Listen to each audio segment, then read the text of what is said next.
Good evening, everyone. Welcome to the 112th branch meeting of the RSM UAE branch. Today, I will go through a introduction and some branch updates, and then we have a presentation on heat awareness. I do realize it's early March, mid-March, but temperatures are on the rise in the UAE, so we thought that it would be a good moment to already start raising awareness on the summer heat that is upcoming. So just some of the branch updates.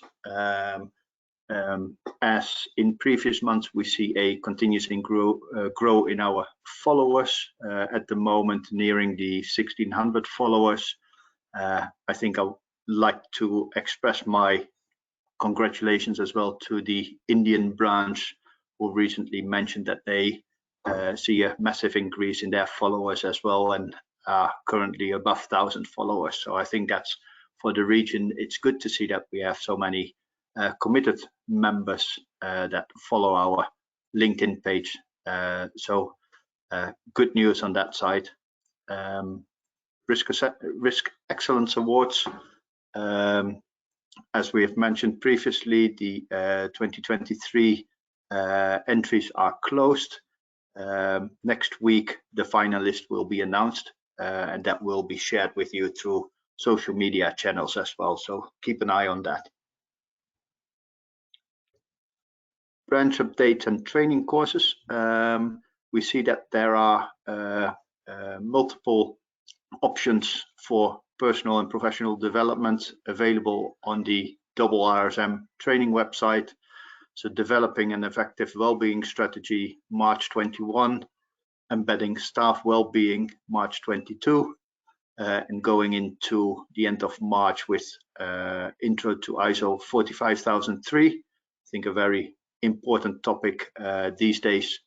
Managing risk in April, and then continuing in May with running an effective risk workshop and CDM and building safety, scheduled for May 11 and 19. Branch meetings. International branch meetings are scheduled for March 21 for Saudi Arabia, with the topic on promoting a culture of behavioral-based safety.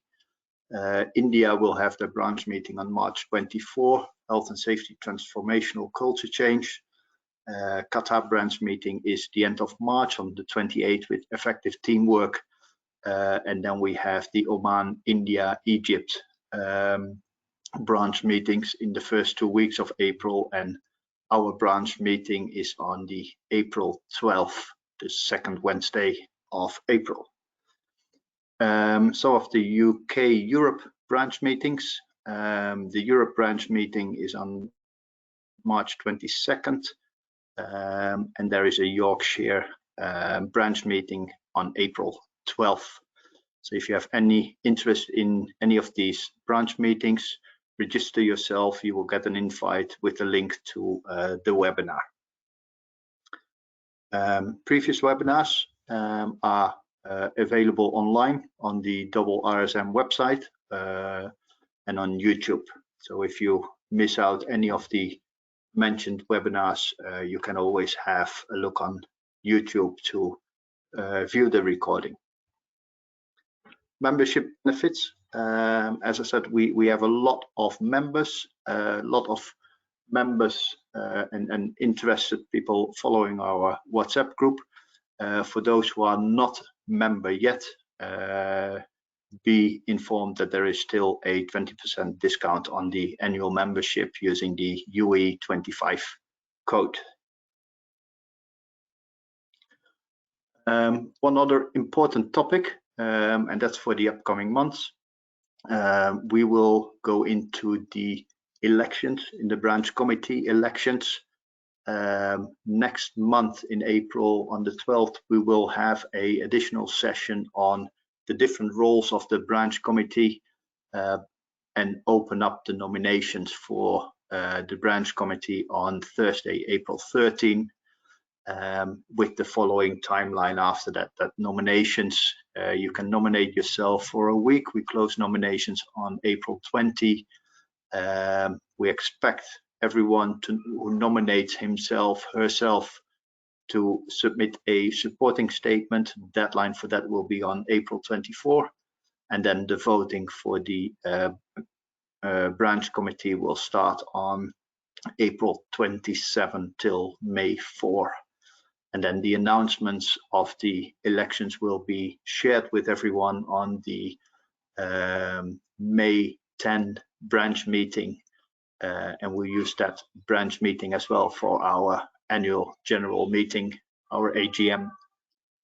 The roles open for election, and that's probably something good for yourself to think of, is the vice chair role, is the events coordinator role, the CPD training coordinator role, the treasurer role, and we could always use additional branch officers to support us in all the work we do. So if you're excited to one of the roles, feel free to reach out to myself or any of the committee members. We're more than happy to share information with you. And as I mentioned, on April 12th, we will have a separate session during our branch committee meeting to get you to share a bit more information on the roles we have open for election, and for any of the attendees to ask questions. Also gives us an opportunity to set the agenda for the coming two branch meetings. So April 12 will be on focusing on branch committee roles and functions, and the May 10 will be the election results and the AGM. As mentioned, it's always the second Wednesday of the month, and as we are a members organization, we still would like you to get involved. So suggestions for presentations are still welcome. Sharing best practices, even if it's a 10-minute session, we always can allocate time for that. The other part is Ramadan is upcoming, and I would like to invite you to share with us any health and safety initiatives you take within your organization for Ramadan, and please share with us the initiatives you take. You can do that either by sending an email to the branch committee members or just post it on our WhatsApp group. But I very much like to see what we all do in the month of Ramadan, and how we maintain the health and safety of our colleagues. So please share any of the information you have. For tonight, as I mentioned, we have a presentation on heat awareness, and I would like to hand over the presentation to our colleagues from Protocol Health on this topic. Mohammed, please, I would say introduce yourself, and the floor is yours. Thank you very much.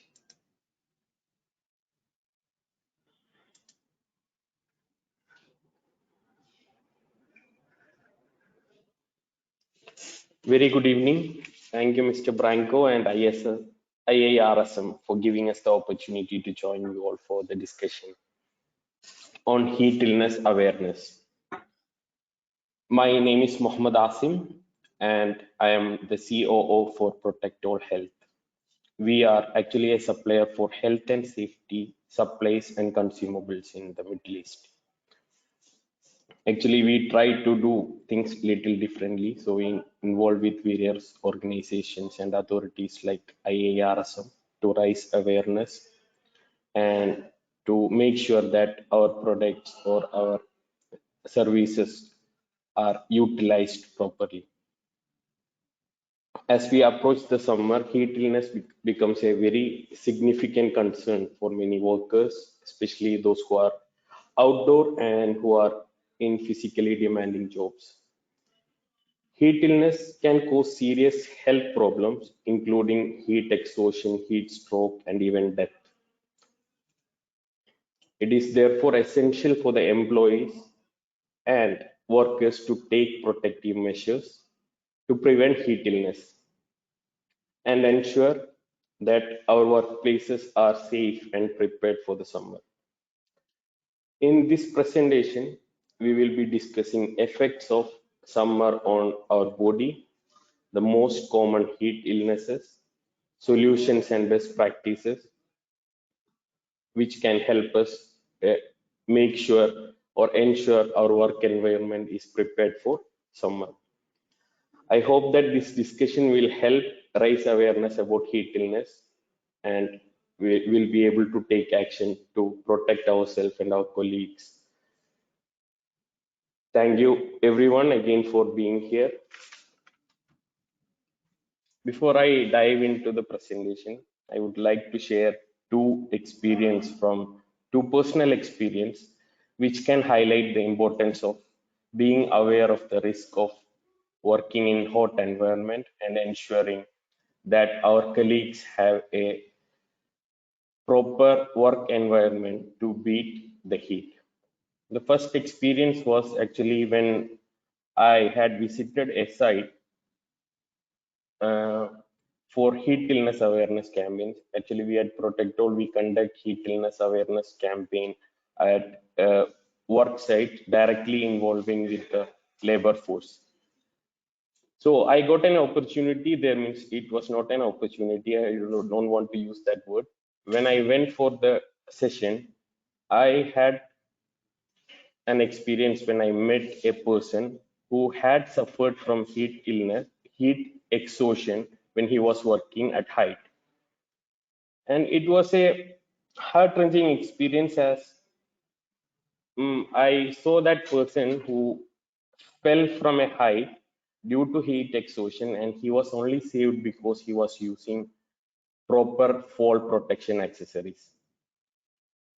And similarly, I had my second experience was that similarly I went for a heat illness awareness campaign. The site was in a desert.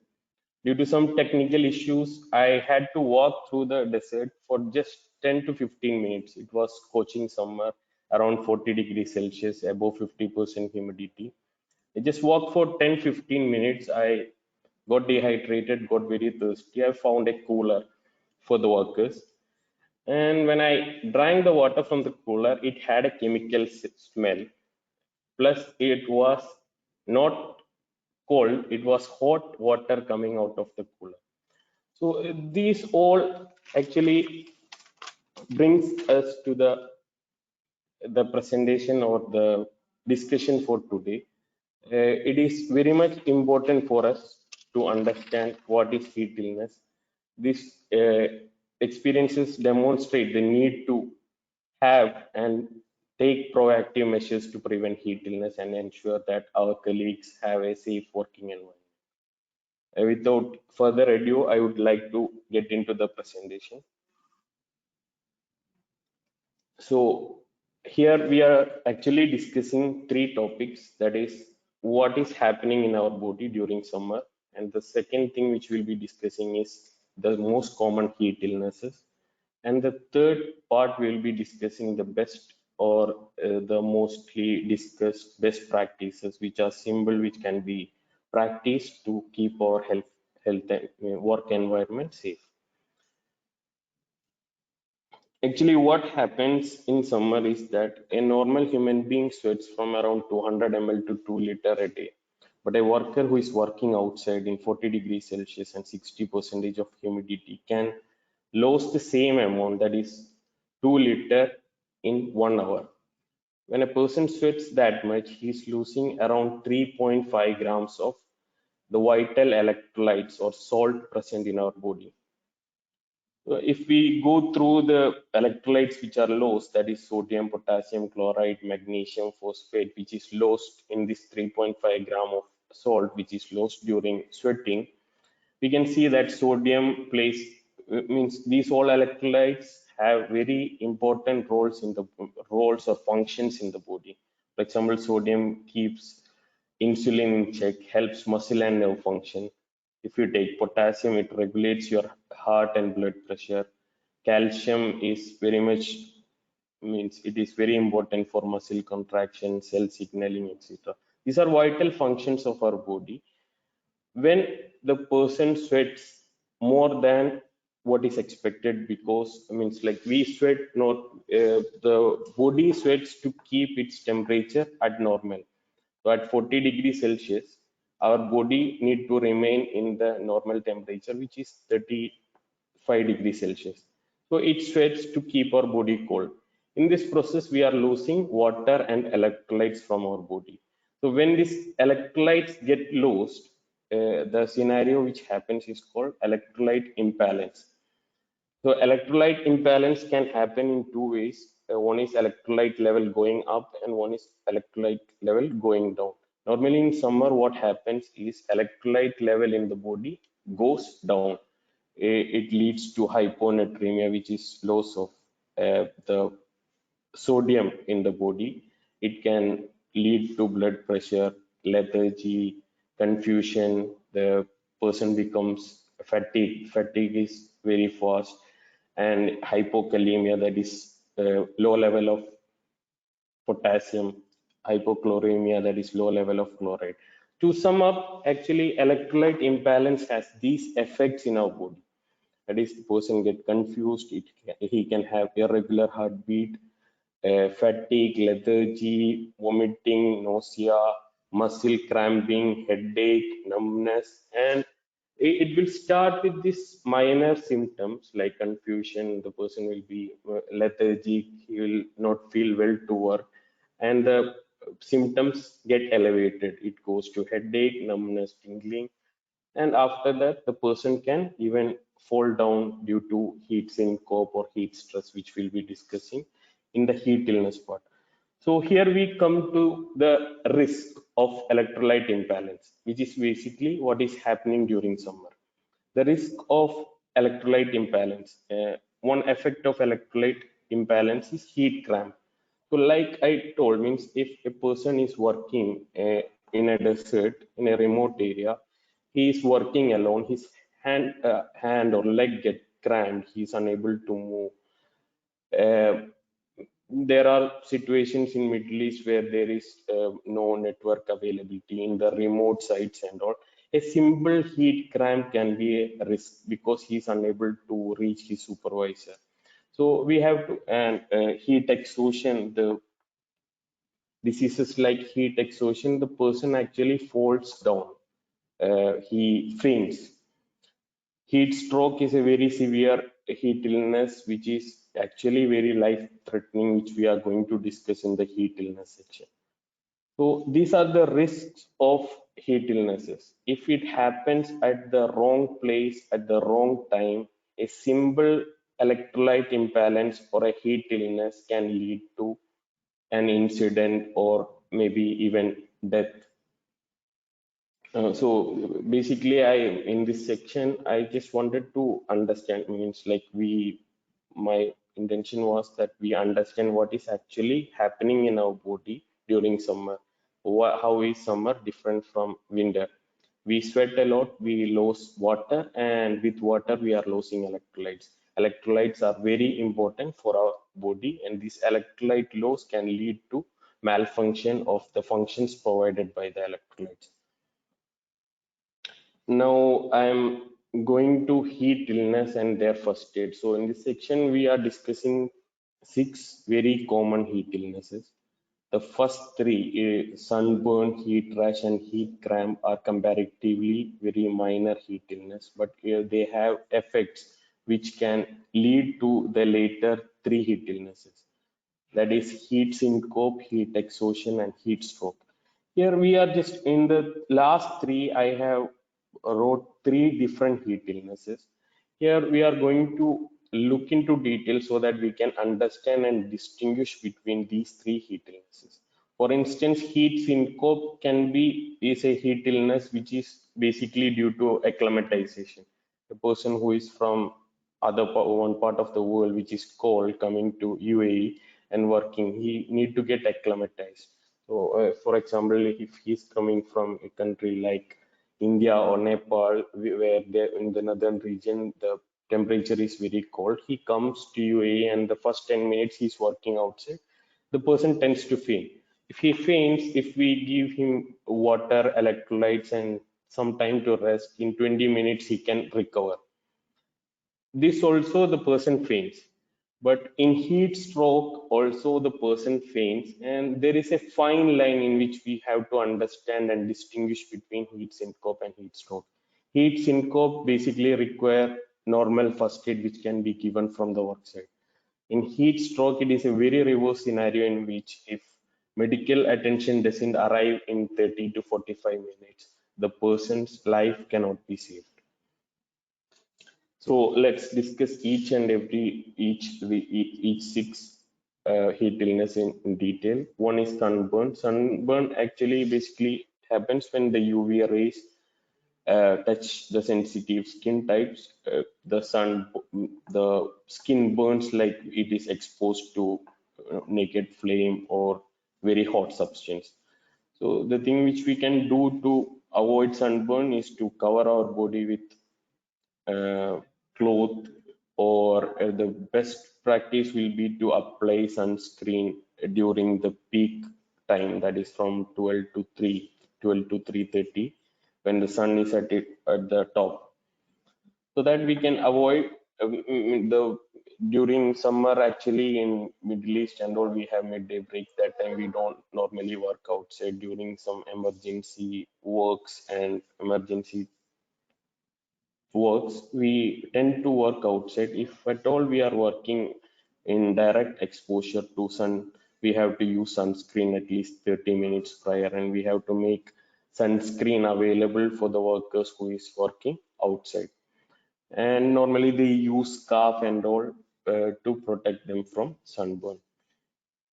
The second heat illness is heat rash. Heat rash basically happens when the pores through which the sweat comes out, this get clogged due to dust, or the dust from the work site, or maybe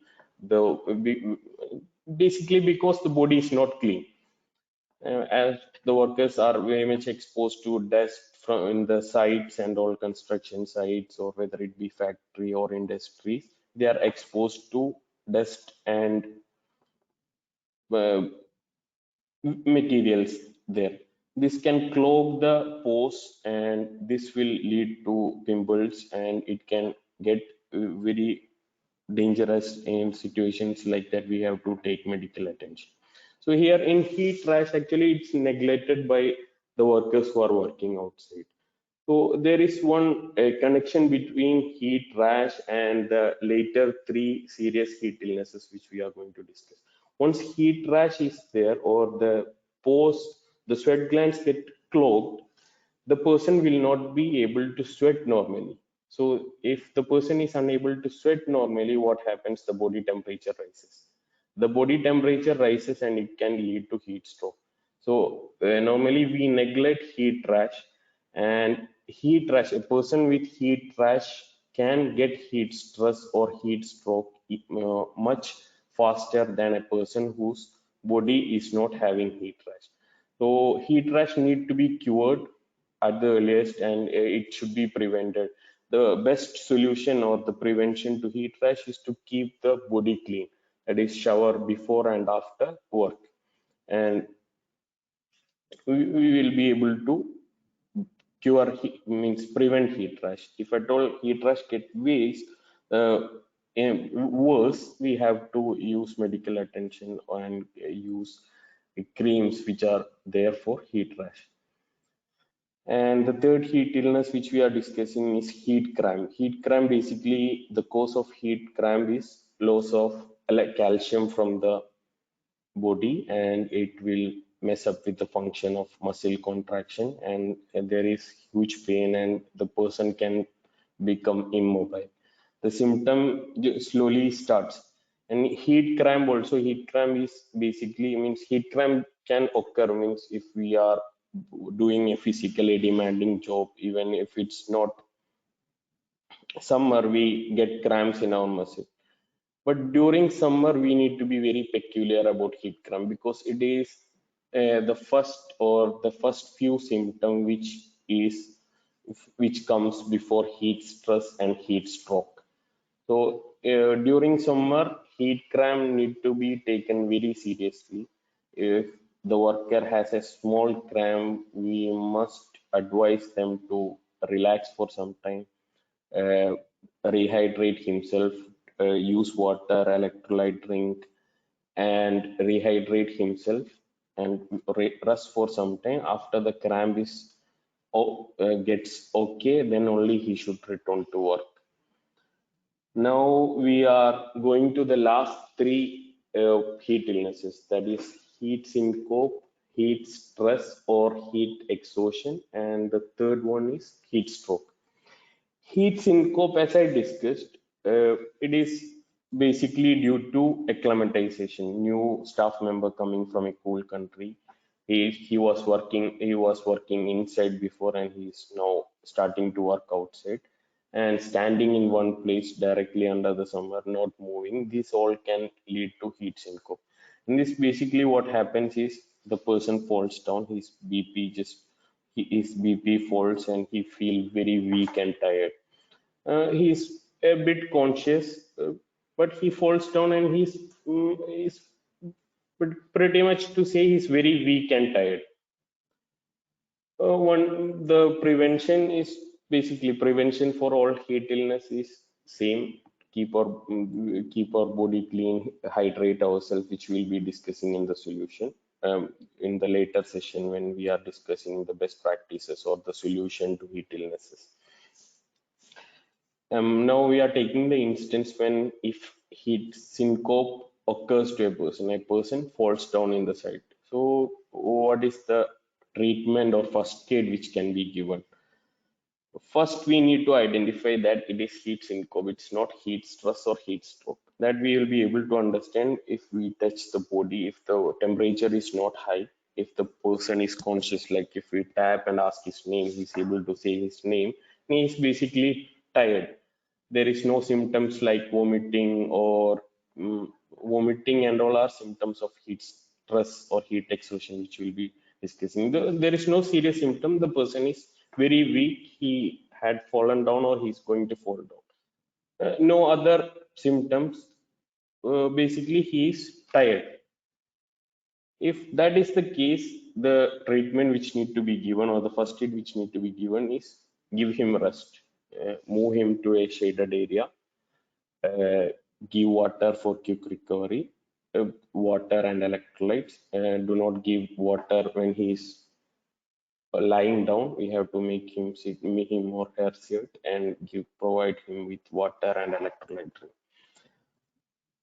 So this is heat syncope. Now we are going to discuss heat exhaustion.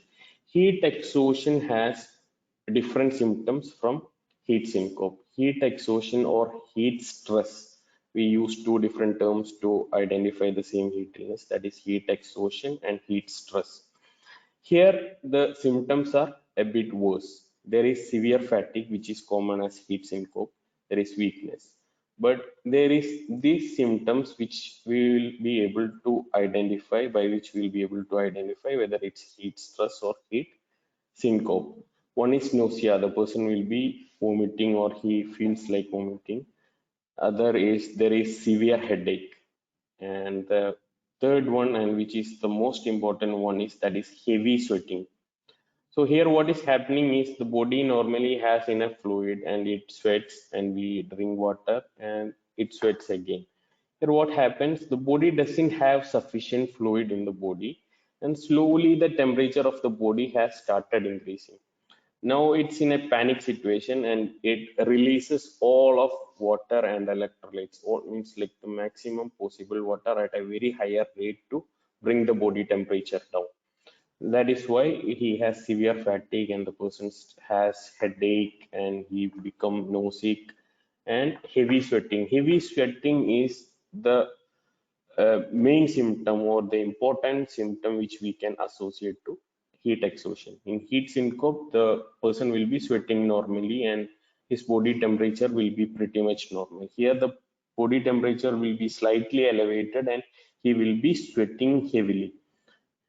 This situation we have to understand, it is not heat syncope. We cannot just give him 15-30 minutes of rest and ask him to return to work. What we have to do here is we have to seek medical attention if it is available at the site, and we have to start the first aid. The first aid is to remove whatever PPE, everything in his body after moving him to a shaded, cool area. And only after the person is able to come back to consciousness, we have to elevate his feet. I'll show the slide in which we can use cold compress. The means in the first aid, basically how we can understand the first aid is that no longer the body is able to sweat properly and bring the body temperature down. So what we do is we give an extra um, means like externally we are supporting the body to bring the body temperature down. We loosen his clothes, we elevate his feet so that there is more blood circulation in the upper part of the body, and we apply cold compress if it's available, or water, or water, not water means like we can use a cloth with cold water, and we can keep in the body to bring the body temperature down. If a fan is available, well and good. If there is a room or a first aid room, we have to move this person there, and we have to give him proper rest. If the situation doesn't, if the situation get worsen, if the person is not conscious anymore, we have to seek for medical attention. Now we are going to heat stroke, which is the most dangerous heat illness which can happen in summer. When we speak about heat stroke also has very similar symptoms like heat stress and heat syncope. The person is tired, he falls down, he has confusion. And the way in which we can distinguish from heat stress and heat stroke is that here the body's sweating mechanism has broke down. The person's skin will be red and it will be very hot. Now, no longer the body will be able to cool down by itself. Sweating will be very feeble, means like sweating is very low, or we can say that no sweating. The person's body will be dry, there is no sweating.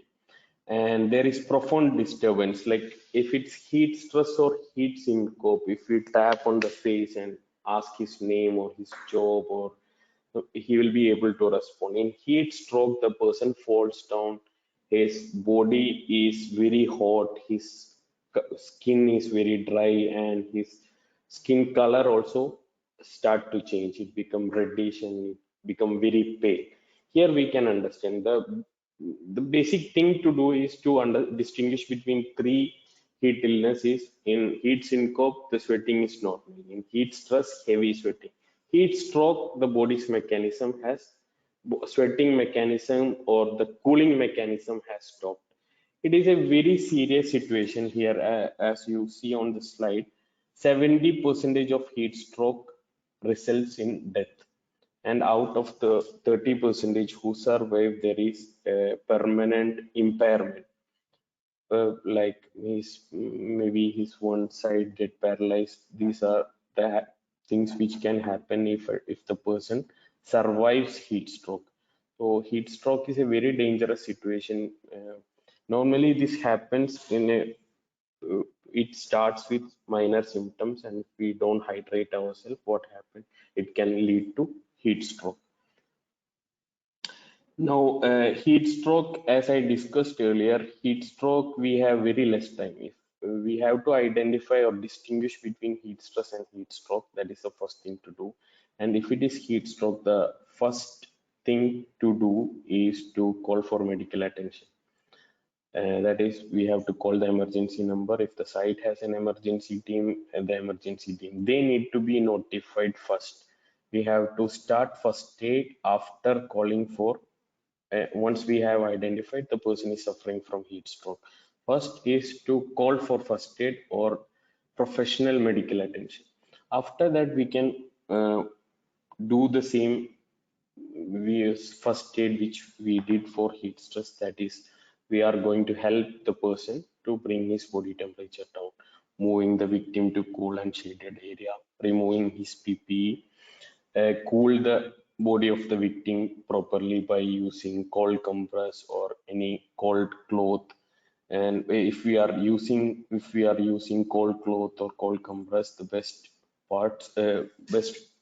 area of the body to keep that is neck, armpit, and groin, through which the bigger blood vessels are flowing. And if we have to to complete the first aid, we can use fan or a AC or a manual fan, whatever is available. Our intention or our purpose of doing the first aid is to help the body, the body's cooling mechanism, as we discussed. That is, when the body temperature, like we take the example at a construction site, there is a car parked outside and the person standing. If it's 45 degrees Celsius, the car's temperature is going to be 45 degrees Celsius. The human's temperature will always remain near to 36 degrees Celsius. So body is bringing the body temperature down by sweating. So this sweating mechanism gets stopped and the body temperature start to increase rapidly, which will lead to heat stress and heat stroke. So the first aid, what we can keep in mind is we are giving external help for the body to bring the body temperature down. And in heat stroke, one thing which we have to be very peculiar is we should not give the person water soon after, means like when we identify, we have to do the first aid, and after that it is better to use medical attention and IV is given. He need to get proper medical attention by a paramedic, then only the person will be able to survive. Now, as we have discussed the heat illnesses, no, means like we came to a serious discussion. We were discussing about heat illnesses, their causes and death, and we are very pretty much serious. Now we are switching to the solution. Actually, here the thing we can understand or we have to practice are very simple to avoid these kind of complications. The first thing to do is keep ourselves hydrated. So in hydration, we have to be very peculiar. When when we sweat, we are not only losing water. So if we rehydrate only using water, these key electrolytes are not being replaced. For that, we have to use electrolyte drinks, or we have to add more salt to the. It's like the normal best practices which we discuss often and often again. So the first basic solution to heat illness is drinking water properly, and means this slide we normally use to give idea to the workers who doesn't understand all this. So we have compared it to a charge on the mobile phone. Like if the mobile phone charge is reducing, we have to recharge. That same way we have to recharge our body with water and key electrolytes, then on the body will be able to function properly. The second thing, the body has a similar to mobile phone, has a meter to show how hydrated you are. That is your urine color. So as we drink water, we will be urinating, obviously. So we have to keep check on our urine color, use urine charts in the washrooms used by the workers who is working outside, and make sure that they are properly hydrated. The ideal urine color is pale yellow. As it gets darker or yellowish or tealish color or reddish color, we can understand that our body is dehydrated. So we take when we go and communicate with the workers, we tell them the simple solution to do is drink water properly every 1 hour, and use electrolyte drink intermittently so that they can keep their body hydrated. And the second thing to do is keep watch of the urine color so that they can understand how much water they have. And the other thing which we are going to discuss is these are the drinks. Normally in the Middle East, the workers tend to use carbonated beverages during summer. Actually, carbonated beverages give an instant energy rush because of the sugar content, but it is not doing any good to the body, and it is doing an adverse, like its effect is adverse on the body. It actually dehydrates the body. And coffee, tea, these kind of beverages which contain caffeine, or these kind of beverages actually dehydrates the body. So we have to ask the worker force to avoid these drinks, or at least to, means like people who are unable to avoid these drinks, at least to reduce the frequency at which these kind of drinks are used, that is tea, coffee and carbonated beverages and canned energy drinks, which are very normally used in Middle East. But we have to bring awareness and tell them not to use that, and we have to educate them. And means like alcohol is dehydrating. We all know that alcohol need to be avoided during summer. And the one thing which we have to be very peculiar and we have to educate the workers is that they need to get proper rest. They need to get a good night's sleep, because they are not doing a normal work, or the body is not functioning normally. Person is working outside in 40 degrees Celsius and more than 50 percentage of humidity. Our bodies are not made for that, even though the workers tend to acclimatize to that situation. So when the body is working at a higher rate, they need to get proper rest, at least 6 hours. The ideal is always between 7 to 8 hours of sleep. We have to tell them to avoid alcohol during, specifically during summer. Alcohol is not, as the label of the bottle says, it's not good during summer and winter. In summer, we have to tell them they should not. It's like normally in the heat stroke cases, what happens? The worker use alcohol in the evening and he doesn't hydrate before going to the site. What happens? The body has very low amount of water and it tends to heat stroke. And the third thing we are third, fourth thing on the slide is shower. That is to keep the body clean. If the body is not clean, the body will not be able to sweat properly. If the body is not able to sweat properly, the temperature of the body increases. If the temperature of the body increases, it will lead to the heat illness. And heat illness is like heat stress. And if heat stress is not identified prior, it leads to heat stroke. And the person can even lose his life. And actually, we during the conclusion of heat illness awareness campaigns, we at least make sure the workers identify three, keeps or takes away three things in their mind. During summer, they have to stay hydrated. And this, if they stay hydrated, they will stay cool. That means like they will stay in the temperature which the body need to be. If they stay cool during summer, they will stay safe. And before I conclude the presentation, I would like to add one more thing. When we, means like from my experience in engaging with the workers who are directly working outside, that is to we have to actually connect with them on a emotional level, telling that we are not loading them with informations like don't drink alcohol, bath properly. Actually, we are doing this to means like we normally try to connect with them emotionally by telling them that it is our joint, or it is the common goal is to send them back to their family or their home the way which they came. So we are not telling them to drink water, check urine color, means like we load them with information. We don't connect them with, it's like during the toolbox meetings and awareness campaign, we load them with information. So we have to connect with them personally, or at an emotional level, and tell and create awareness that the common goal is to send the expat workers or the workers who are working outside, or they go back home to their family in the way which they came. healthy, well, and safe. By this, I would like to conclude my presentation.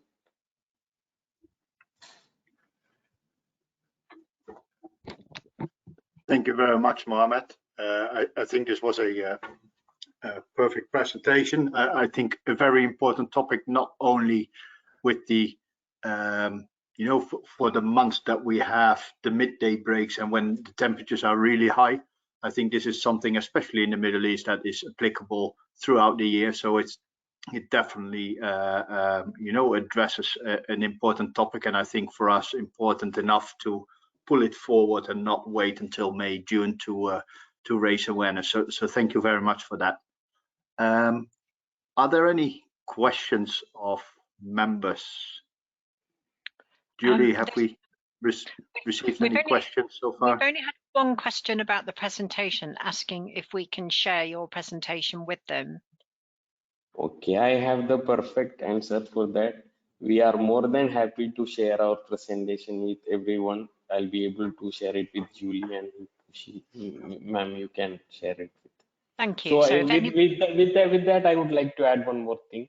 Who are in Middle East, actually, from Protect All as a CSR initiative, we conduct heat illness awareness campaign. Whoever requests, free of cost, even if they are our clients or not clients, we have a specific team during summer all over Middle East who conduct heat illness awareness campaign to the workers in their native languages, and we supply material to keep them aware of the dangers of heat illness.